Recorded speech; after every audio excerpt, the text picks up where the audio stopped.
My hands are clean. Suppose someone accuses me of being a pickpocket. I respond, I have picked no pockets, therefore I'm not a pickpocket.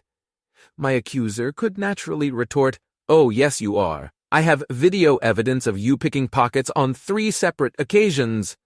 Imagine, though, if my accuser instead declared, there's a lot of pickpocketing in the world. You've personally done nothing to stop it. That makes you a pickpocket. I submit that this is an absurd and unjust position. You lead with a baseless accusation. Then, instead of apologizing, you use Orwellian redefinition to label virtually the entire human race as pickpockets. In the end, you've divided humanity into a teaspoon of noble anti-pickpocketing crusaders and an ocean of vile pickpockets, the vast majority of whom have never picked a pocket in their lives. This is exactly how I view most modern accusations of racism and sexism. Imagine the anger a typical white male would provoke these days by announcing, I am utterly blameless for whatever racism and sexism exists in our society.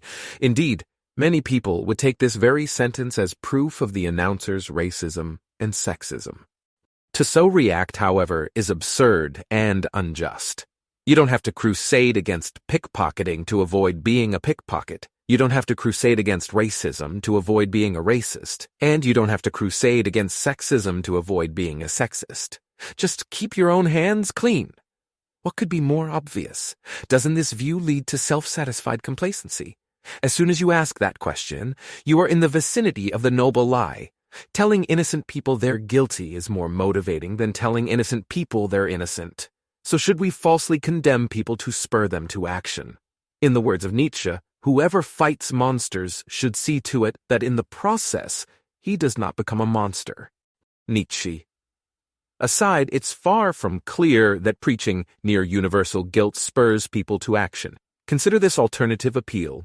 Sure, you're an innocent bystander, but wouldn't you rather be a hero? Maybe, just maybe, you can motivate people to do good without slandering them first.